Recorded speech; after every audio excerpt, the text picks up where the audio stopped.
রাসূল বলেন আজকের পর থেকে আর গাছের পূজা, মাছের পূজা, সূর্যের পূজা, চন্দ্রের পূজা, বাবার পূজা এগুলা করা যাবে না। গোলামি চলবে একমাত্র কার? আরো জোরে বলেন কার? গোলামি চলবে আল্লাহ।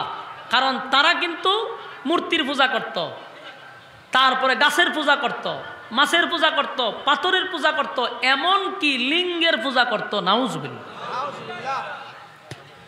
এই জাতির সামনে রাসূল দাঁড়ায় আজকের থেকে আর কারো গোলামি চলবে না, একমাত্র গোলামি চলবে আল্লাহর।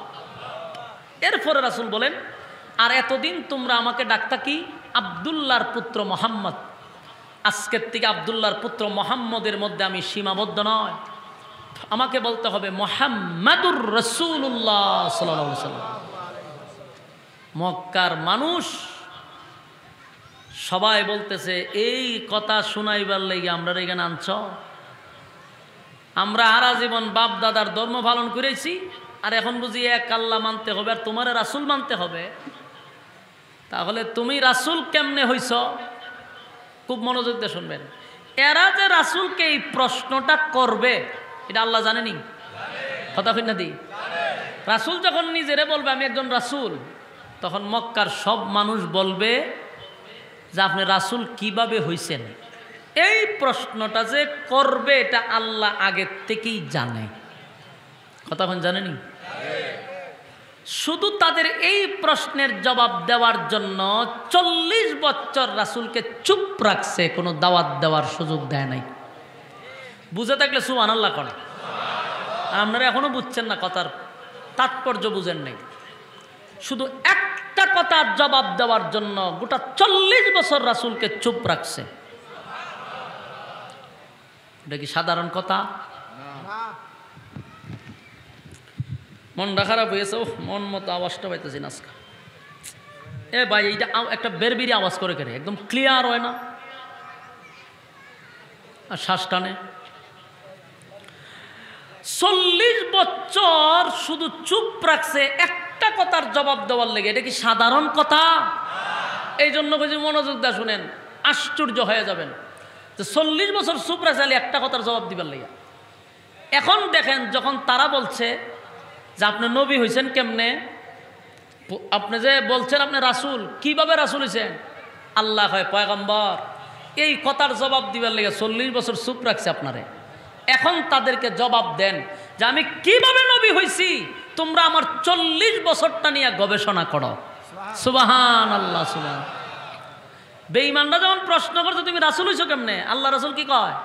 আমি কিভাবে রাসূল হইছি আমার 40 বছর নিয়ে গবেষণা করো, দেখো আমি নবী হওয়ার যোগ্য কিনা।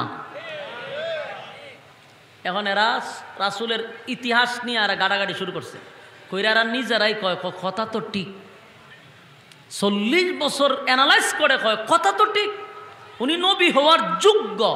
সুবহান। এটা কিন্তু তারা বিশ্বাস করছে।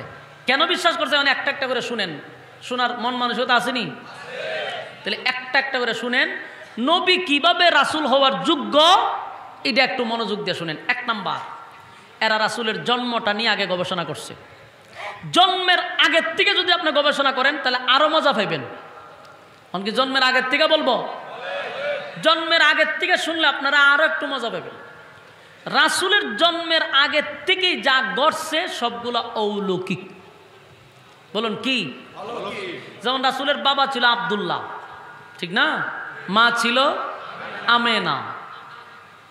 তো রাসূল সাল্লাল্লাহু আলাইহি ওয়াসাল্লাম ওনার বাবা আব্দুল্লাহ যখন ছোট, আবার রাসূলের দাদা হইল গিয়া আব্দুল মুত্তালিব। উনি ছিল খানায়ে কাবার একজন মুতাওয়াল্লি। তো খানায়ে কাবার দায়িত্ব ওনার ছিল। তো উনি সর্দার হিসেবে মানুষ ওনার কাছে আসতো। তো প্রচণ্ড গরম, বৃষ্টি হয় না, মানুষ বৃষ্টির জন্য পাগল, কিন্তু বৃষ্টি তো নাই। আর একটা জমজম যেটা আপনারা খাইতেছেন এখন মক্কায় গেলে, এই জমজম কূপটা বন্ধ ছিল অনেক দিন ধরে, বন্ধ। এটার চালু হয় না। তো দেশের মক্কার সব মানুষ আছে আব্দুল মুত্তালিবের কাছে, যে আপনি তো হইলেন এই কাবার মোতাওয়াল্লি, আপনার কথা এই কাবার মালিক শুনবে, আপনি কাবার মালিকরে বলেন জমজমটা যেন চালু করে দেয়, যেহেতু আপনি সর্দার। তখন আব্দুল মুত্তালিব চিন্তা করলো, আমি তো সর্দার মানুষ, সবাই তো দাবি করে আমার কাছে আসছে, জমজম চালু করার কি ক্ষমতা আমার আছে? জমজম এটা বন্ধু গেছে কবে? আব্দুল মুত্তালিব পড়ছে মহা টেনশন। আব্দুল মুত্তালিব খানায় কাবার সামনে খাড়িয়া হয়, এই খাবার মালিক, এই জমজমটা যদি তুমি চালু করে দাও তাহলে আমার 10টা সন্তানের থেকে একটা সন্তান তোমার রাস্তায় কুরবানি করে দিব। মান্নত করছে। ঘটনাক্রমে মান্নত করার কারণে পরের দিন দেখে জমজম চালু হয়ে গেছে, অটোমেটিক পানি ওটা শুরু করছে। তো মানুষের একটা স্বভাব হইল, মান্নত করার পরে যখন জিনিসটা হাসিল হয় তখন আর মান্নত পুরা করতে রাজি হয় না, ঠিক নেই? আব্দুল মুত্তালিব তো মান্নত পুরা করে না। স্বপ্নে আব্দুল মুত্তালিবকে দেখায়, এই আব্দুল মুত্তালিব, ছেলে না কইছিল একটা কুরবানি দিবি, তো দেশ না কা, নাহলে 10টারে মেরালাম। ঘুম থেকে জাগ্রত হইয়া দৌড়াইয়া ওয়ারাকা বিন নাউফেল নামক একজন পণ্ডিত ছিল, তাওরাতের আলেম, তার কাছে গিয়া কইল যে ভাই, আমি তো স্বপ্নে আমি জমজম পানি চালুর জন্য একটা মান্নত করছিলাম, মান্নত পুরা করি না, স্বপ্নে বারবার আমারে দেখায়, আমারে বাঁচান। ওয়ারাকা বিন নাউফেল তাওরাতের আলেম বলেন, তুমি কেন তোমার মান্নত পুরা করো না, নাহলে তো বিপদ হইব। উনি 10 ছেলেরে নিয়ে বসছে, বৈশাখ বাবা এমনি এমনি মান্নত করছিলাম, পানি উঠলে একজনকে কুরবানি দিব, কারণ তোমরা 10 জনের মধ্যে যে কোনো একজনটা আমি জবাই করলে চলবে, কারণ কে রাজি আছো বলো? বলুন কেউ আর রাজি হইব? বড় ছেলে কয়, আব্বা আপনি কি আমার নাম কইছিলেন মান্নতের সময়? না। তাহলে সালাম আলাইকুম, গেছে গা। এরপরের ছেলে কয়, বাবা আপনি কি আমার নাম কইছিলেন? না, নাম তো কইছি না। তাহলে আমিও যাই। আরেকজনে আমার নাম কইছিলেন? তাহলে আমিও যাই। কইতে কইতে 9 জন গেছে গা, রইছে মাত্র, ওনার নাম কি? আব্দুল্লাহ, ছোট ছেলে। উনি তো খুব লাজুক ভদ্র, বাপের দ্বারা বসে রয়েছে। কিন্তু আব্দুল মুত্তালিবের ভিতরেও এই ছেলেরে কুরবানি দিবে এটা নিজের মধ্যে নাই। ছোট ছেলে তো একটু ভালোবাসা বেশি, মহব্বত বেশি। আব্দুল মুত্তালিবও চায় না যে আমার ছেলেটার আমি জবাই করি। ওনার উদ্দেশ্য ছিল বাকি 9টার মধ্যে একটা হইলে চলবো, কিন্তু এটারে দিব না। বাকি 9 ছেলে কেউ রাজি না। আবার গেছে তাওরাতের আলেমের কাছে, গিয়া কয় 9টার একটাও রাজি না, আমি করতাম কি? তাওরাতের আলেম কয়, তাহলে ছুটুটারে জবা করে, এটা প্রতিবাদ করতাম তো না। এটা তো আমার মনে মানে না, মনে না মানলে 9টা শেষ, 10টাই শেষ হইব। বিপদ পইরা এই ছোট ছেলেরে কুরবানি দেওয়ার জন্য প্রস্তুতি নিছে আব্দুল্লাহ রে। ছোট থাকতে মানে বিয়ে শাদী করেনি। অমুক তারিখ দিন ধার্য করছে, আগামী এতদিনে শুক্রবার খানায় কাবার সামনে আব্দুল্লাহকে জবাই করা হবে। সারা এলাকার যত মানুষ আছে সব আইসা এখানে জমা হয়েছে। দিন তারিখ ঠিক করছে। আব্দুল মুত্তালিবও খাড়া, সবাই দাঁড়ানো, ছেলেরে জবাই করবে। যেই মাত্র জবাই করতে যাবে এমনি দেখে 80 জন যুবতী মেয়ে তরবারি লিয়ে খার হয়েছে। কতজন? বিয়াইতে না আবিয়াইতা মাইয়া, ইনটেক মাইয়া ফান সব উচ্চাখার হয়েছে তরবারি লইয়া। গিয়ে আবু তালেবের গলার ধরছে, ধরে হয়, আবু তালেব তোর 9টা ছেলেরে জবাই কর, কোনো অসুবিধা নাই, কিন্তু আব্দুল্লাহর গলার যদি ছুরি লাগাস তো গোটা মক্কায় আগুন ধরাইয়া দিব। সুবহানাল্লাহ, বাড়ি দিয়া হবে। গোটা মক্কা নগরীতে আলোড়ন সৃষ্টি হয়ে গেল। আব্দুল্লাহকে জবাই করতে গেলে প্রায় 80 জন যুবতী তরবারি লইয়া দাঁড়ায়া গেছে।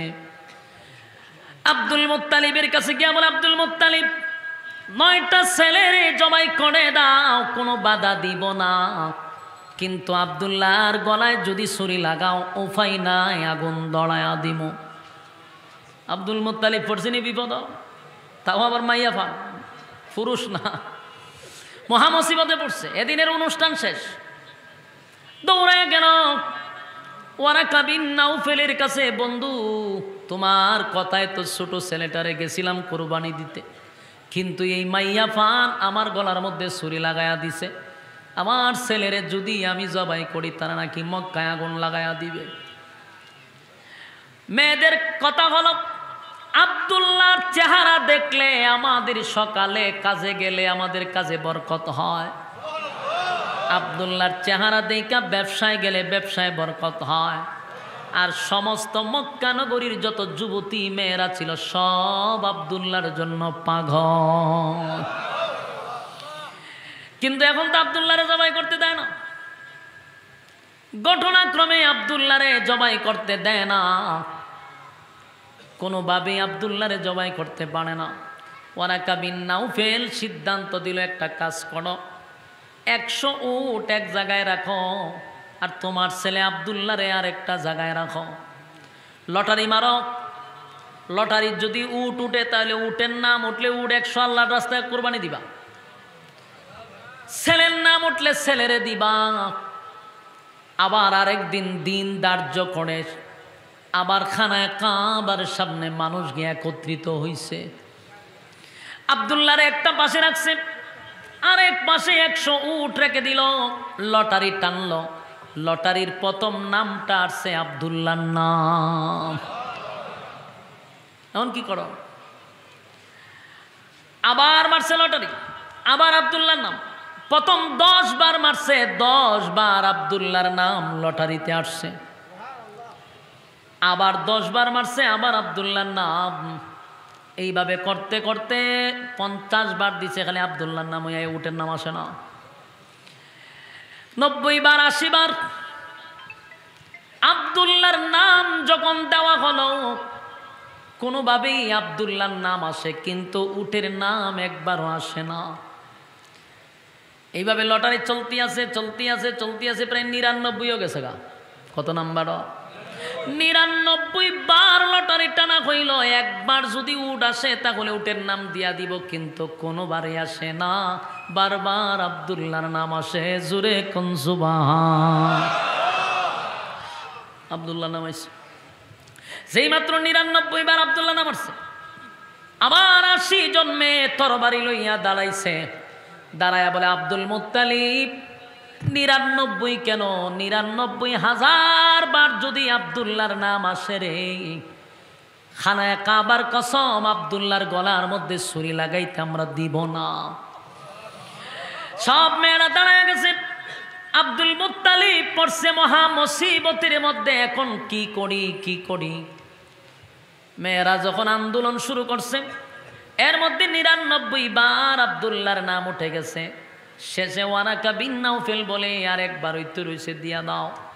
আরেকবার লটারি টান দিতে উটের নাম উঠে গেছে। 99 বার আব্দুল্লাহর নাম, একবার উটের নাম ওঠার পরে আব্দুল মুত্তালিব এবার জান ফিরা পাইছে। সাথে সাথে 100 উট একে একে জবাই করে আল্লাহর রাস্তায় কোরবানি দিছে। তাহলে আব্দুল্লাহ বেঁচে গেল। গোটা মক্কাতে আব্দুল্লাহর জন্য যুবতী মেয়েরা পাগল ছিল। কেন পাগল ছিল এটারও কারণ আছে, শুধু চেহারা সুরত দেখা নয়, আরো কাহিনী আছে। মেয়েরা এত পাগল ছিল, এখনকার জামানায় ছেলেরা মেয়েদেরকে ইফটিজিং করে, ঠিক না? মেয়েরা কলেজে গেলে পোলাপান কিছু আছে দেখবেন ফোরটান্টি, কিছু হিরোইনসি টাইপের পোলাপান আছে রাস্তাঘাটে মেয়েদেরকে ইফটিজিং করে, তারা ডিস্টার্ব করে। কিন্তু আল্লাহর নবীর বাবার জামানায় তখন আব্দুল্লাহরে মেয়েরা রাস্তাঘাটে ইফটিজিং করত। মেয়েরা ডাইরেক্ট বলতো, আব্দুল্লাহ তোমারে ভালোবাসি, আব্দুল্লাহ তোমার কাছে বিবাহ বসতে চাই, এরকমভাবে অফার দিত। কিন্তু আব্দুল্লাহ এত লাজুক ছিল, এত লাজুক ছিল, কিতাবের মধ্যে আসছে একজন কুমারী মেয়ের চেয়েও আল্লাহর পয়গম্বরের বাবা লাজুক ছিল। উনি লজ্জায় শরমে চেহারা মাটির দিক থেকে ডানে বামে নিতেন না, কিন্তু মেয়েরা ওনারে ডিস্টার্ব করতে খালি বিবাহ বসবার লেগা। এর মধ্যে একজন ছিল তাওরাতের আলেম ওয়ারাকা বিন নাউফেলের মেয়ে, নাম ছিল তার মরিয়ম। এই মরিয়ম ছিল ধনাঢ্য বাবার একমাত্র কন্যা, তার ধন সম্পদের কোনো অভাব নাই। মরিয়ম আব্দুল্লাহরে খুব ভালোবাসত। আব্দুল্লাহরে দেখলে বিভিন্ন ধরনের খাবার দিত, আর আব্দুল্লাহরে বলতো, আব্দুল্লাহ রে তোর আব্বারে বলস না তোর সঙ্গে যেন আমারে বিবাহ বসায়া দেয়। তোমরা হইলা 10 ভাই, তোমার বাবার যে সম্পত্তি বাগে তো কিছুই পাইবা না, আমি আমার বাবার একমাত্র কন্যা, তুমি যদি আমারে বিবাহ করো আমার বাবার সমস্ত সম্পদ তোমার কদমে ঢেলে দিব। এইভাবে মরিয়ম বারবার আব্দুল্লাহরে অফার দিত। সারা এলাকার থেকে যখন বিবাহের প্রস্তাব একসাথে আব্দুল মুত্তালিবের কাছে যাওয়া শুরু হয়েছে, আব্দুল মুত্তালিব পড়ছে মহা মুসিবতের মধ্যে। ছেলে আমার একটা বিবাহের প্রস্তাব যায় ডেলি 100টা পড়ছিনি মহা মুসিবত। মানুষ তো আগে মাইয়া লইয়া বাগত, যে মাইয়ারে পোলা মানে ডিস্টার্ব করে মাইয়ারে লইয়া জায়গা কোনা কোনা। তখন আব্দুল্লাহরে লইয়া আব্দুল মুত্তালিব পড়ছে মহা মুসিবতে। ছেলে আমার একটা বিবাহ বসতে চায়, শত শত মেয়েরা। একদিন আব্দুল মুত্তালিব তার বন্ধুর সঙ্গে একটা যোগাযোগ করল। বন্ধুর বাড়ি ছিল মদিনায়, তখন মদিনার নাম মদিনা ছিল না, ইয়াসরিব ছিল। আব্দুল মুত্তালিব ব্যবসার সুবাদে মদিনায় যেত, বন্ধুর সঙ্গে সম্পর্ক হয়েছে। বন্ধুর একটা মেয়ে ছিল, আব্দুল মুত্তালিবের মেয়েটা বড় পছন্দ হয়েছে। বন্ধুরে বলছে, বন্ধু তোমার মেয়ে বিবাহ দেওয়ার আগে আমার সঙ্গে পরামর্শ না করে সাবধান বিবাহ দিবা না। আব্দুল মুত্তালিবের স্মরণ হয়ে গেছে, আইরে আমার তো একটা বন্ধুর মেয়ে আছে। একদিন আব্দুল্লাহরে রাত্রের বেলায় বাবা গভীর রাত্রে মক্কা ছেড়ে ছেলে লইয়া মদিনার দিকে লুগাইয়া চলে গেছে। মেয়েদের যন্ত্রণা, ইফটিজিংয়ের কারণে ছেলে লইয়া বাকছে। রাত্রের বেলা মদিনায় চলে গেছে বন্ধুর বাড়িতে। বন্ধুর বাড়িতে গিয়া বলে, বন্ধু মানুষ তো মেয়ে লইয়া যন্ত্রণায় থাকে, আর আমি আমার ছেলে লইয়া যন্ত্রণায় আছি। আজকে রাত্রে চলে আসছি বন্ধু তোমার কাছে। তোমার না একটা মেয়ে আছে, বিয়া দিছ না? তোমার মেয়েটা বড় পছন্দ, আমার ছেলেটাও সুন্দর, তোমার মেয়েটাও সুন্দর, চলো বিবাহ করায়া দেই। দুই বন্ধুর কথাবার্তার পরে বিবাহ হয়ে গেল আব্দুল্লাহর আর যেই মেয়েটা, ওনার নাম ছিল আমেনা। আমেনার সঙ্গে বিবাহ হয়ে গেল। বিবাহ হয়ে গেল। এবার কিছুদিন মদিনায় থাকার পরে বউ সহ আব্দুল মুত্তালিব ছেলে আর বউ সহ মদিনা থেকে মক্কার দিকে রওনা দিছে। মক্কায় আসছে। আর অন্যদিকে গোটা মক্কা নগরীতে আল্লাহর পয়গম্বরের বাবা আব্দুল্লাহরে মেয়েরা তালাশ করে রে। গোটা মক্কা নগরীতে আব্দুল্লাহ কই, আব্দুল্লাহ কই, আব্দুল্লাহ কই, তালাশ করে আব্দুল্লাহরে কেউ পায় না। মেয়েরা পাগল পাগল হয়ে গেছে, চিরুনি অভিযান দিতেছে, কিন্তু আব্দুল্লাহরে পাওয়া যায় না। হঠাৎ একদিন আব্দুল্লাহ মক্কায় আসছে। মেয়েরা আব্দুল্লাহরে দেখে পাগল পাগল হয়ে গেছে। হায় আব্দুল্লাহ, হায় আব্দুল্লাহ, কোথায় ছিলা? আব্দুল্লাহ একদিন রাস্তা দিয়া যায়, হঠাৎ করে তাওরাতের আলেম ওয়ারাকা বিন নাউফেলের মেয়ে মরিয়ম উপর থেকে, বিল্ডিং এর উপর থেকে দেখছে আব্দুল্লাহ রাস্তা দিয়ে আসতেছে। মরিয়ম একটা সপ্তাহ ধরে আব্দুল্লাহরে পায় না, পাগল পাগল পাগল হয়ে গেছে। যেই মাত্র আব্দুল্লাহরে দেখছে, মরিয়ম দৌড়াইয়া আব্দুল্লাহর সামনে এসে চিৎকার দিয়ে বলে, আব্দুল্লাহ রে কোথায় ছিলা? গোটা মক্কা নগরী আমি তোমারে তালাশ করছি, ও আব্দুল্লাহ আমি তোমারে কোথাও পাই না। যেই মাত্র আব্দুল্লাহ বলে, আব্দুল্লাহর চেহারার দিকে তাকাইছে, এমনি মরিয়ম একটা চিৎকার দিয়া বেহুশ হয়ে পড়ে গেছে। আব্দুল্লাহর চেহারার দিকে তাকাইয়া মরিয়ম বেহুশ হয়ে গেছে গো, মরিয়ম বেহুশ হয়ে গেছে। আব্দুল্লাহ চিন্তায় পড়ে গেল, যেই মরিয়ম আমারে দেখলে এত আদর করে, এত মহব্বত করে, খানা দেয়, আমারে বসতে দেয়, আজকে আমারে দেখে বেহুশ হয়ে গেল, ঘটনা কি? হুশ ফিরার পরে আবার চিৎকার দিয়ে আবার বেহুশ হয়ে গেছে। 2-4 বার বেহুশ হয়ে গেল। স্বাভাবিক হওয়ার পরে আব্দুল্লাহ বলে, মরিয়ম তুমি না আমারে দেখলে হাসি দিতা, আমারে বসাইতা, খাবার দিতা, আজকে তুমি আমারে দেখে এইভাবে কেন বারবার অজ্ঞান হয়ে যাচ্ছ? কেন তুমি ফিট হয়ে যাচ্ছ, চিৎকার দিচ্ছ? এবার মরিয়ম বলে, আব্দুল্লাহ রে খানায় কাবার কসম দিয়া বলি, আমার সঙ্গে মিথ্যা বলবি না। আব্দুল্লাহ বল, আব্দুল্লাহ খানায় কাবার কসম করে বলে, আব্দুল্লাহ বল তুমি কি বিবাহ করছো? আব্দুল্লাহ তুমি কি বিবাহ করছো? বলে হ, বিয়া করছি। মরিয়ম আর একটা চিৎকার দিয়া বলে, আব্দুল্লাহ রে, তোমার বিবির নাম কি? আমেনা। বলে, হ আমেনা। হায় আব্দুল্লাহ। এবার মরিয়ম কান্দে আর কয়, আব্দুল্লাহ, তোমার বাবা যেদিন তোমারে খানায় কাবার সামনে মান্নত পুরা করার জন্য জবাই করতে নিছিল, এ আব্দুল্লাহ, সেদিন 80 জন মেয়ে তরবারি লইয়া দাঁড়াইছিল তোমারে বাঁচানোর জন্য। জানুনি আব্দুল্লাহ মেয়েগুলাকে পাঠাইছে?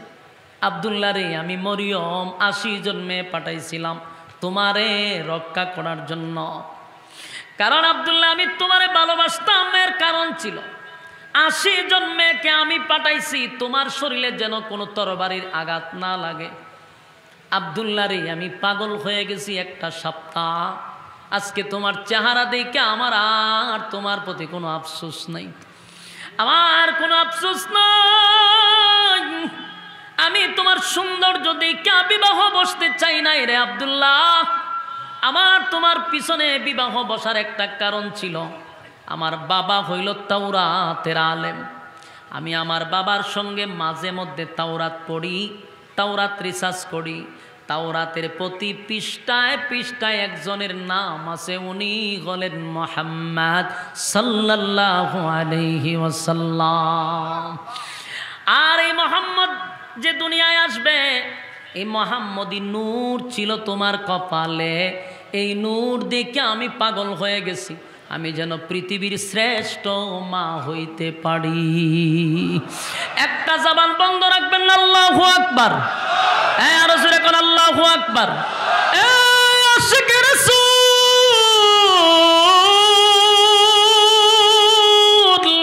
আমার নবীর নূর দেখা গেছিল আব্দুল্লাহর কপালে।